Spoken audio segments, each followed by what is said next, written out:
Glastonbury, England, the 12th century. The monks in town announced they found the bones of King Arthur and his wife Guinevere buried on the grounds of the abbey. I, along with every other Arthur geek, would love to examine those bones, but they disappeared hundreds of years ago, along with Arthur's burial marker. In 1534, the search for Arthur brings in another notable character, an infamous English king who is perhaps best known for brutally beheading 2 of his 6 wives, Henry VIII. The bombastic Henry breaks England away from the Roman Catholic Church and has his army shut down all the monasteries. He unleashes the full force of his wrath on Glastonbury, due to its wealth and power that challenges the crown. You can see these ruins here today. This is the result of Henry's handiwork.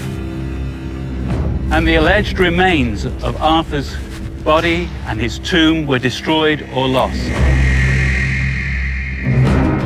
Today, visitors can wander through the soaring remains of what was once a bastion of Christianity, or hike up a hill once thought to be a portal to a spiritual world. But watch where you step, because who knows, just beneath your feet could be none other than King Arthur, or even the Holy Grail. From a historic town in Old England, we next head to a historic fort in New England. In the early 19th century, a young soldier named Edgar Allan Poe was called to duty at a military outpost in Boston, where he just couldn't resist getting wrapped up in a most chilling legend.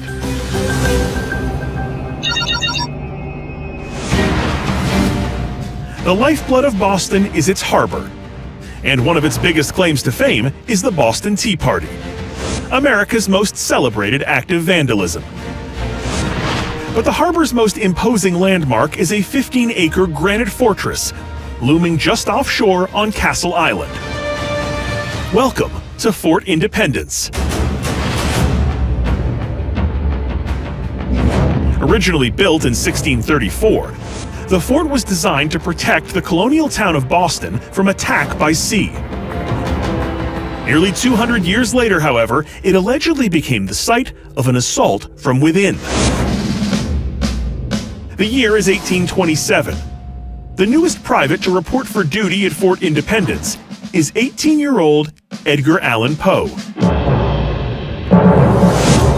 No one knows this old fort and the legend behind it better than Boston historian Sean McQuaid. Poe joined the Army because he had no choice. He owed a lot of people a lot of money. Poe is in uniform only because he's desperate after dropping out of college. His rich foster father has cut him off, and Poe's up to his mustache in gambling debts. Here I have his enlistment papers, which states that he's 22, when he was actually 18. Most likely to avoid having to get permission from his parents to join the military. He also used a phony name, Edgar A. Perry, most likely to cover his identity to avoid debtors. Fort Independence last served the U.S. during World War II. But a walk across the island brings you back to earlier days, when soldiers like Poe protected the city's shores. One day, while on patrol near the fort's western cannon emplacements, Poe notices a tombstone marking the grave of a lieutenant named Robert Massey, who died 10 years earlier on December 25, 1817. The marker says that Massey died right near that very spot, and when the curious writer questions his comrades about Massey's death, they confide to him a shocking story. Robert Massey was a popular officer at Fort Independence, with a reputation as squeaky clean as a general's latrine. In other words, everyone loved him. Except for one louse of a lieutenant, Gustavus Drane, a blowhard and a bully, known for picking fights and offing his rivals in duels. During a card game on Christmas Eve, Drane accuses Massey of cheating, and in the grand language of the era, he demands satisfaction. With his honor insulted, Massey takes the bait. agreeing to a duel with Drain at dawn on Christmas Day. Looks like Drain is definitely on Santa's naughty list this year. Out on the parade ground, the two men draw their swords. Massey is impressive, but Drain is better.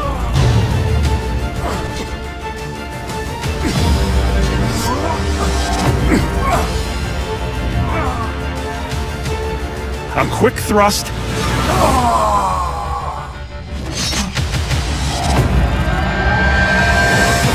and Massey is dead, leaving his friends devastated. But the story is far from over. Shortly after the fatal duel, Gustavus Drain is said to have vanished.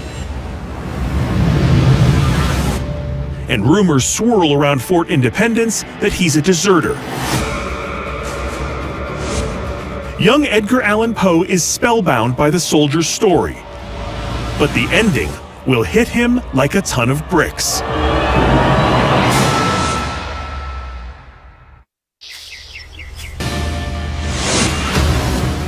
Boston's Fort Independence is said to hold a grisly secret. A secret believed to have inspired a most terrifying tale. In 1827, 18-year-old Edgar Allan Poe hears a story about a duel that took place at the fort 10 years earlier, where the well-loved Robert Massey is slain by hated Gustavus Drain. And soon afterward, Drain mysteriously disappears. The officers then reveal the story's shocking climax. Massey's friends take their revenge in a most twisted way. Late one night, they buddy up to Drain, drinking him under the table. They then drag him deep into the bowels of Fort Independence. Drain is shackled in a small chamber, and brick by brick, he is walled inside. He would spend his final days in pitch blackness, his screams unheard, the air around him growing stale, until he draws his last labored breath. If you're a Poe nerd, like me, this narrative might sound familiar. It's the plot of his 1846 blood-curdling page-turner, The Cask of Amontillado. But was Poe really inspired by a story he heard at Fort Independence? What we do know is that Poe did serve at Fort Independence. The duel really happened, and Robert Massey was killed. However, Army records show that Drain didn't suddenly disappear in 1817. He was promoted to captain and served until his death in 1846. You'd think that one undeniable fact would blow this whole legend out of the water, but not so fast. Like the best of Poe's macabre fiction, there's one final twist. According to some Boston historians, when workmen are repairing parts of Fort Independence in 1905, they notice something odd down on a lower level.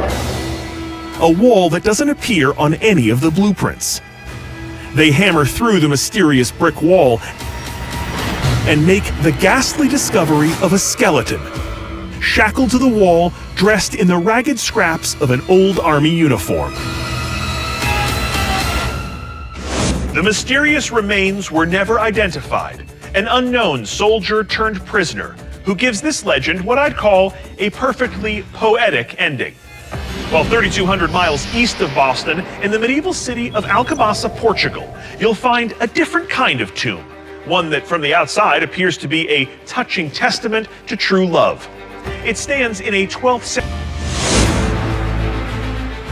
The legendary